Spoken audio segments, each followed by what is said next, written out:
This is the story of Arham, a reminder that real happiness comes not from comparing, but from discovering your true self.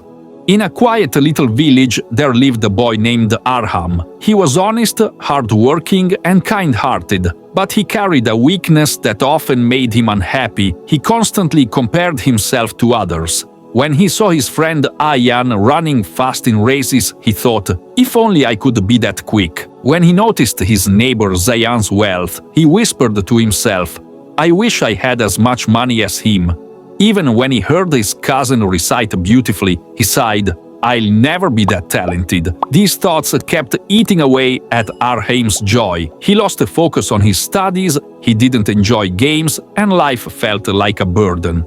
One day, a wise elder came to the village. People called him Elder Karim. He was loved for his wisdom and gentle words. Arham gathered courage and went to him. Elder Karim, he said, I try my best, but whenever I see others doing better than me, I feel worthless. It feels like I'll never be like them.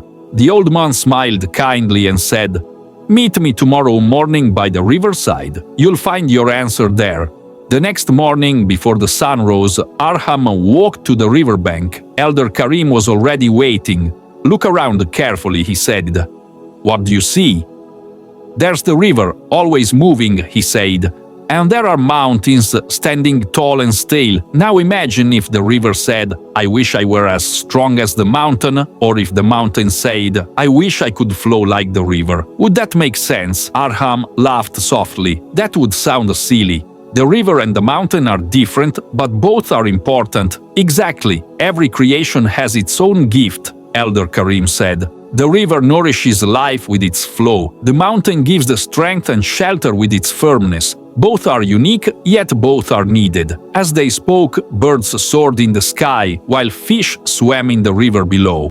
Tell me if the fish wished to fly like the bird, or if the bird envied the fish for swimming. Would that be right?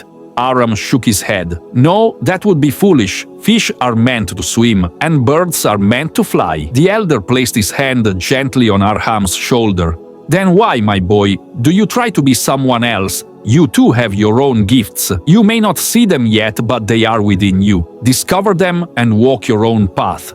Those words touched Arham's heart. Something shifted inside him. He realized that comparing himself with others only stole his peace. From that day, he stopped looking at others and began to focus on his own abilities.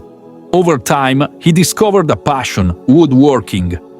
With patience and creativity, he crafted beautiful pieces from ordinary wood. His art became well known, and soon people from faraway towns came to buy his work. Years later, Arham had built a successful business with his hands and his talent. He became an inspiration to the whole village. Whenever someone asked, Arham, how did you achieve so much success? He would smile and reply, never compare yourself to others, a fish can never fly, and a bird can never swim the ocean. But if each does what it was made for, both can rule their own world. And Elder Karim's words echoed through generations. The sun and the moon never shine at the same time, but both light the world in their own way. Find your light and shine in your own time. This is the story of Arham, a reminder that real happiness comes not from comparing, but from discovering your true self.